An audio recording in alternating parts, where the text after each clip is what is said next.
So do you want to just tell me a little bit about yourself? About where you've done this reel? Are you studying or anything like that? I graduated in 2016, so about 5 years ago now. Oh, right, okay. And since then, I've been working full time, but not in animation, unfortunately. Hmm. Didn't really have a lot of luck getting my foot in the door yet. And Right.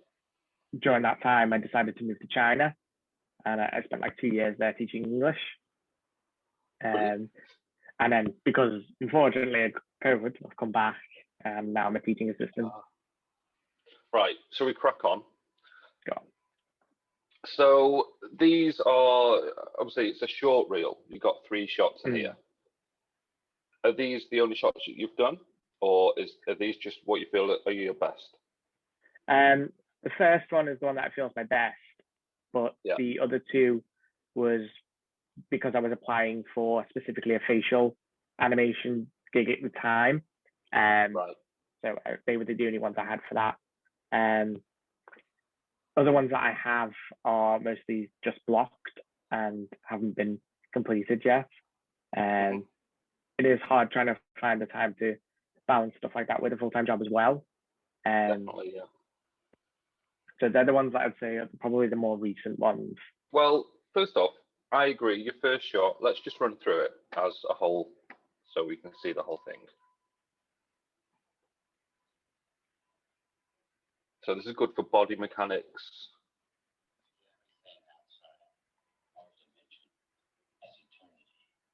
Moral of the story is I chose that happiness when I should have gone all the way. I'll never make that mistake again.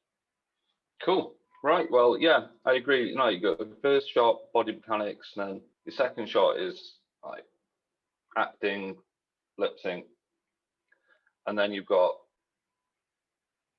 a full body acting shot. Okay. Yeah. How long did you spend on these? You know, like this shot, for example, you said that was for specifically a job. Yeah, Was it a test? It was a test, that one. And I think it probably took me about a week. Yeah, okay. And then this one? That one wasn't for a test. That one was trying out some things. Because I've never actually done a like full body like acting piece before. So that was me trying that out for the first time. I think that one was also about like probably not including planning stage, probably like a week. Okay. Well, first off, this is good. This, even for a seasoned animator, that's an extremely hard shot to do. Not to put you off. No, that's okay. But it's very much an advanced level, especially when you're going for a realistic rig, to get something to come across as natural and realistic. Two things very hard to do. And then so this one has definitely got a lot of potential. I feel like you can work into it. So, but what I was trying to say before was a week for a shot like this, 11 seconds, especially when you're looking at trying to polish and really show what you can do.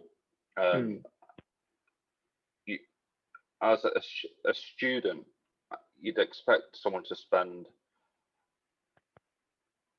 4 to 8 weeks on something like this. Yeah. So really, just layer. It's a layering process of adding, like information really. Which I think this is a good starting point. I think you can definitely work into that. Just as a whole, this is your weakest shot. Yeah, I agree. I think replacing that maybe with another body mechanic shot is going to help you, I think, because you start your career, so starting with the building blocks and the fundamentals, body mechanics normally is the forefront of that, getting that right, because then everything else is laid on top, acting, lip sync, that kind of thing. Yeah, so let's just jump into some notes. We'll start on the first one. Okay, so what I like about this is I understand what's going on. Yeah, which sounds basic, but like these things are hard. It's hard to animate, and to get information across to the viewer in the way you want it to is the most important thing. So I can tell that like this is a zombie guy. Is he from Hotel Transylvania? Is that rig, isn't he, from Sony? I can tell that he's doing a cycle of a walking, well, a limp he's doing, isn't he, really? But it feels like a zombie. And you've got some nice character in it. I like the way the eyes jiggle around as well. I would try and get that cycle to work. Let's see if we can, and then sort of, so obviously you've got the forward momentum, so it's not going to work as a cycle with this, but if you isolated that, so you got it working over those frames, then all you have to do is concentrate on working on those actual frames then, which is still quite a long cycle, but you're talking like 35 to 40 frames of work, rather than having to like work on the whole thing as a pass. You can work on that, get it cycled up, and then you can layer on then offsets and just breaking it up so it's not so cycly. So that's the first note. I would get that working as a cycle. You're probably going to have to take the forward movement out. Have you animated the sort of cog at the bottom and moved that forward, or is everything moving in Will's space? I would imagine I would probably use that. If I was to do it now, so probably. Okay, well, either or, you need it to be in local space. And then you're animating with the cog that moves forward. That's how you produce a cycle. Okay, so my first thought is that he's off balance. Generally speaking, if your head, torso, pelvis, your core, that's where you visualize your balance, and then where the foot placement is. So for me, on this frame, first frame, this right foot is the one that's locked onto the floor, planted, and that's where the balance should be. So as a rule of thumb, your neck should be directly below the foot that's taking the weight. Yeah? Okay. And I know this is off axis, so it's probably a little bit more deceiving that it's not so far over here.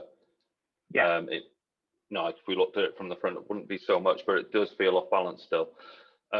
So for me to feel like this is believable, as that foot's taking the weight, you would have this whole head area. Like if you draw a straight line down here, this is where the head should be. Yeah. Okay. The body can still be over here, but as long as the head is over the foot, it's going to feel right.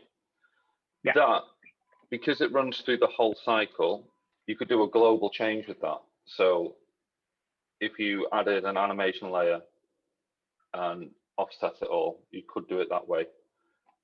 But to be honest, it's the foundation of it, so you could just move the keys over in that layer.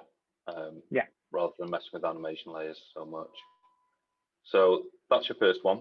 Once that's in, it will help with the weight. You've got a nice drop and it feels quite weighty, which is nice. You've got that sort of sense of weight in there. It feels like he's taking the weight, like he's limping. He's not putting any, like weight on that foot, and basically staying over his right foot, which bring it over and it'll just feel a lot more like in keeping. You've got a nice movement on the arm that's waving back and forward. That's cool.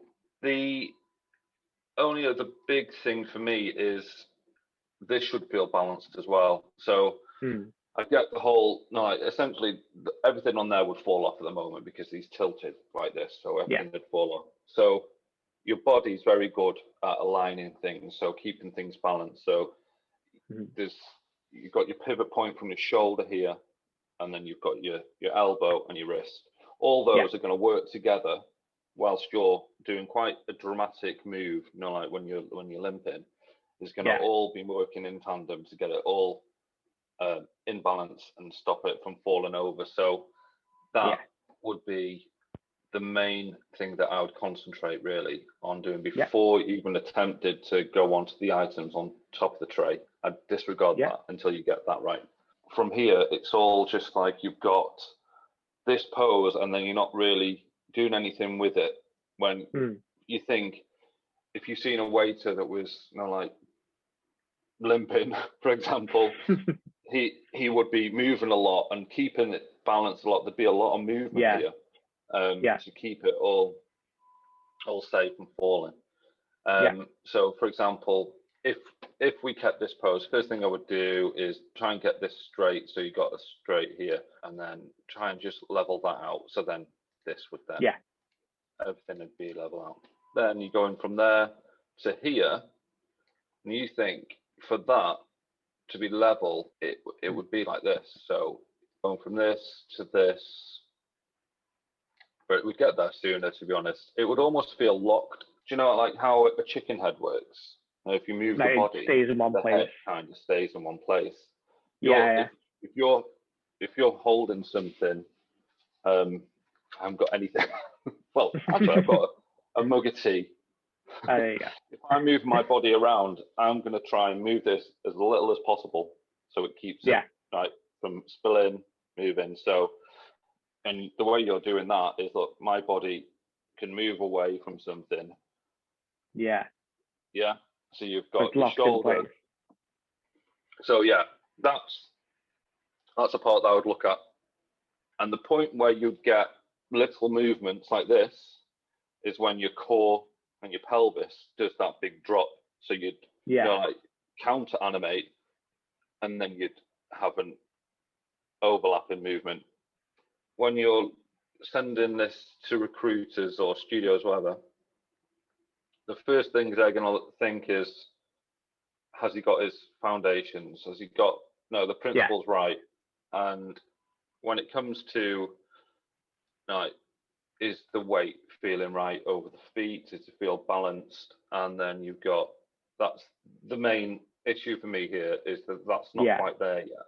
As soon as you got that, then it's like a grounding then. People think, okay, he knows, he understands body mechanics. Right, so this next shot here, what was the job for? A lip sync, or was it just like a full facial? Like, it was a lip sync. Yeah, that the brief was any kind of lip sync, just focused on the face. Right, okay, cool. So before I even look at the lip sync, I look at the performance of the body. So your mechanics, again, they've got to be right first before you apply lip sync, because it's sort of layering on, like your lip sync on top of body mechanics that just don't sell the performance. And the reason for this is you just haven't put enough information in. So whilst I understand that you were like looking at a lip sync job,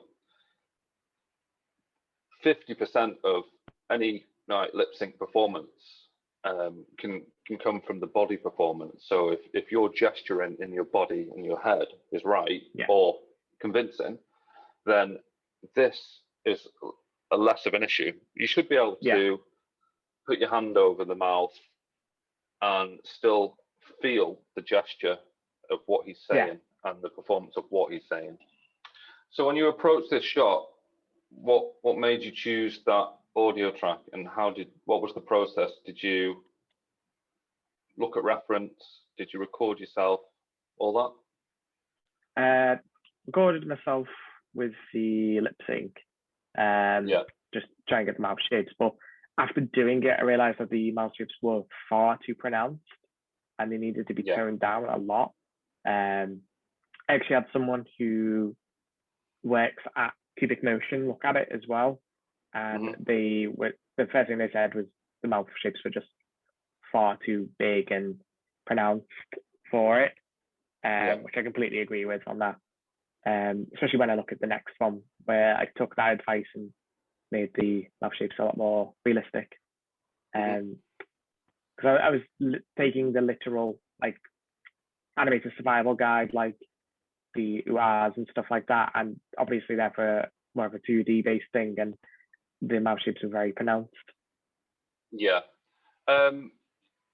Yeah, I know what you mean. Like every animated over animates essentially. You always have to bring it back, and essentially when you're going into realistic stuff, a lot of what you've learned as an animator doesn't go out the window, but it's extremely, like specialized in the sense of you've really got to use reference a lot. There's nothing that should come up from up here when you're looking at something realistic. It should be like really true reference, something that's going to really drive it from what you can see, from recording yourself, not just the lip sync, but the body performance. And that for me is something that should be on something that's realistic. It's like your performance in your body and your gesturing is really important. But it just feels like you haven't done that. You haven't put any movement in the shoulders. Essentially, you can't move your head really without moving your shoulders.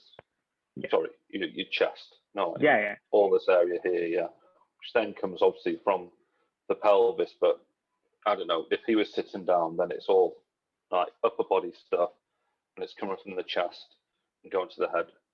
One pose, two pose, three pose, and that's just in the head. For something like this, you really need to think about adding a lot more information into it to sell it. The more information you put in here, and I don't mean by exaggerating at all, just the more complexity you put in the body, the easier this will become.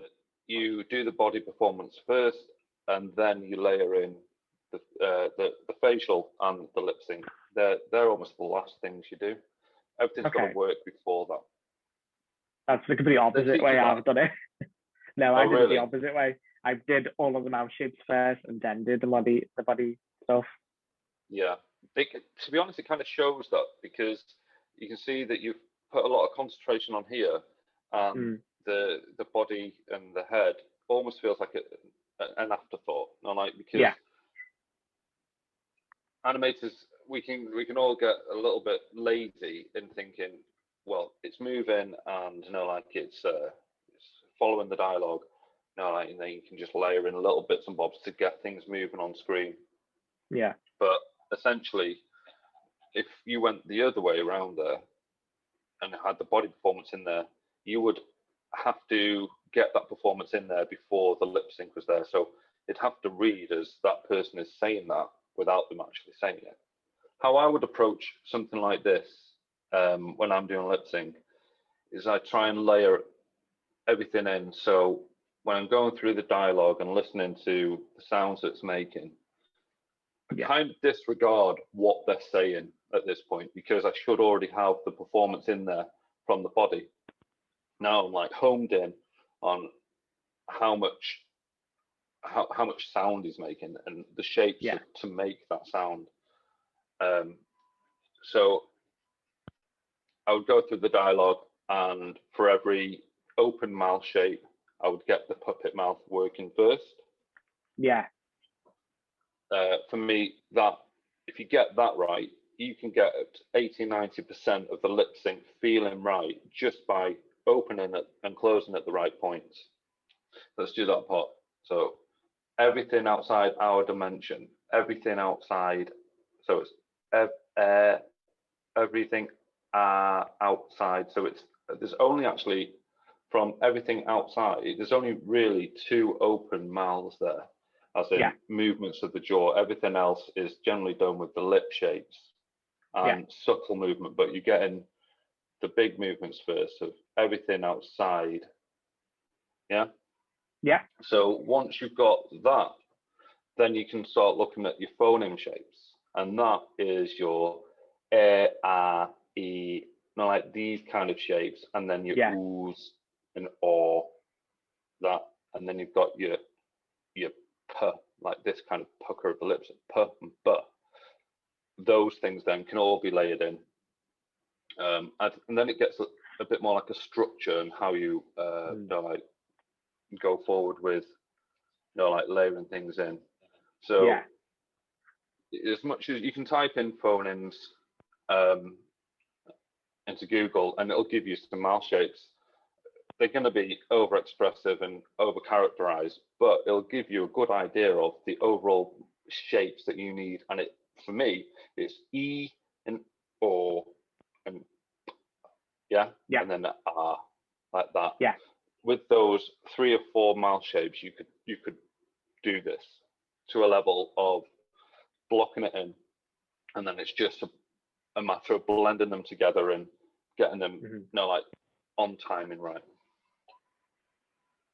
This is easier for you to manage and work with, I think. So let's just play that. Moral of the story is, I chose that half measure when I should have gone all the way.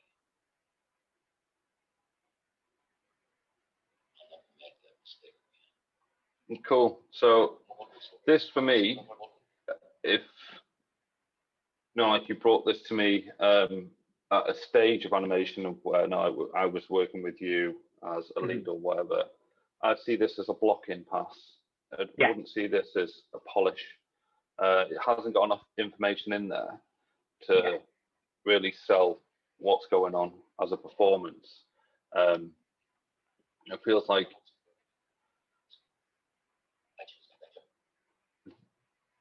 it feels quite linear, but you've got one real pose here, there, and then you go back to here. So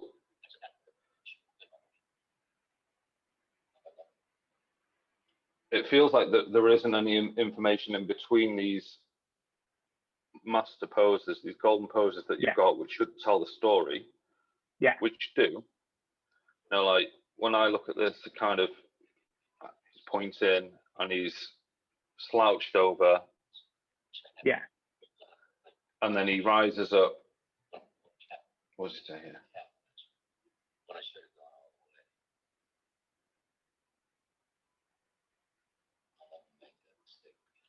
That works. The way, because you've got the contrast of going up, when he goes back down to this, it feels quite natural in what could be in there, and you know, like what you, in my mind, blocked in. You know, you're going forward. It's the level of concentration you're having then with whoever he's talking to. That comes across. It's just, I think you could just work on this for another 2-3 weeks to get all the movement in between these areas, you know, like working. Like a block-in plus would mean that you're starting to put in-betweens in. Yeah. And you're starting to break up the motion, all that kind of stuff. Yeah. So as a level of where I think it is, it's just not, you've got your block-in, and then you'd probably go to block-in plus to spline, and even though it is a spline, of getting it all working correctly to polish. So it's just you just got a couple of more levels to go yet with this. Yeah. Did you shoot reference for this at all? I did. Or anything like that? Yeah. Okay. Yeah. So I get, now you've started off with the nice sort of lean on the, you've got the pose here, and then it feels like you've just decided to like grab the head and move it like in that axis. Okay.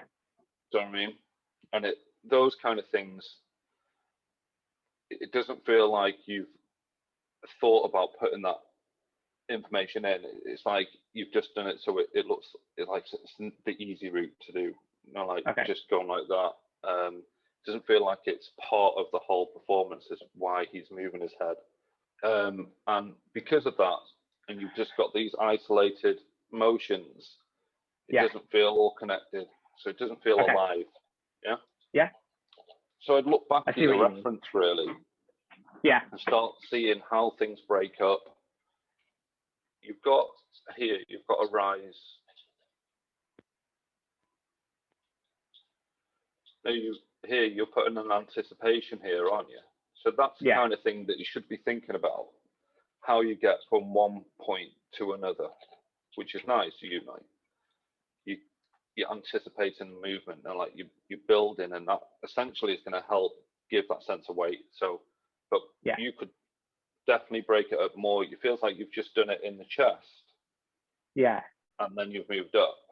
But then layer on top of that how the head would then move on top of it, so it breaks up again. So you've got that next level yeah, of breaker, all those sort of things, and all those together tie it all together and make things fluid and connected. yeah, Yeah. yeah, And then the other big thing for me is like the hands. I like the way your hands are like moving in. yeah, For example, you've done a nice rub here of this hand. yeah, That bit there is nice, but you've got to think that that's got to work throughout the whole thing. yeah, And apart from that, I don't actually think you've got any finger animation in there at all. yeah, So when you're doing a dialogue part, the hands are really expressive and you use them to your advantage as well as your shoulders, yeah, eyebrows, and head. So these kind of things need animating essentially. yeah, I definitely see this as working forward and like breaking it up more, putting more information in, look at your reference, see what's happening, all those little things. yeah, Again, just because he's sitting down doesn't mean that he still needs to balance and his weight is still shifting. And the way yeah, you'd show that is the way the knees are positioned on the leg, like they'd move in, move out. You reposition yourself. Like if you think yourself when you're trying to do acting, you know, like and you're doing passes of reference. For example, the last bit when he says, "I'll never make that mistake again." Like think about what he's saying, and then try and translate that into movement. And I know that sounds a bit backwards way of thinking, but the more you just act and put a performance in, don't just isolate yourself to one choice. Try and, even within the realms of this, try and do different performances. Then you've got a choice. And then you'll notice what you're doing differently between those choices as well. And what is coming across as interesting, but also what's getting the information across as well. And like it's a natural thought of a no, I won't is a shake of the head. Yeah, so it's cool. Like you've got a shot here that to me works as a body mechanics shot. Yeah, working on those things is gonna really push that shot and work for you. This for me, I don't think you should use this. Yeah, I agree. You could work on it more, but the way you said you went around it in the first place, and like you concentrated on this, and then this was after. Yeah, You've got all this to do first, and then you've got that to do. Yeah. And then this shot, just start looking at your reference more, seeing how you can really break these motions up. Yeah. Still using the posing that you've got, and then think about how you can get that performance in the head and through the body as well. Brilliant. And at the end, you've got these programs that you use, right? So Maya Max. Yeah. What's that one? 4D, Cinema 4D. Ah, right, okay. And then you got Photoshop, After Effects. This is only a small thing, but if I saw this, if you sent your reel to me, it's just information that it can't be used. No, like no one's going to sit there and type that into Google, and they're probably going to get it wrong the first time anyway, or whatever I would. And then, so just think about when you're, because these, like plates at the end are quite important. Like they've got your name on there. They tell, like, you think if a recruiter's got 100 reels to look at and someone's edited them together for a director or I don't know, the supervisor to look at. Yeah, it's important that you have got these bits in, otherwise they won't know. It's always lock it down into the video. Yeah. And your email's fine because like everyone's okay about reading an email, and it's generally your name, isn't it? That yeah. No, like you can type it in, but links like that, they're just a bit too long and it can't really be done. You can't really do anything with them. Thank you so much. All right. Okay, mate. Yeah.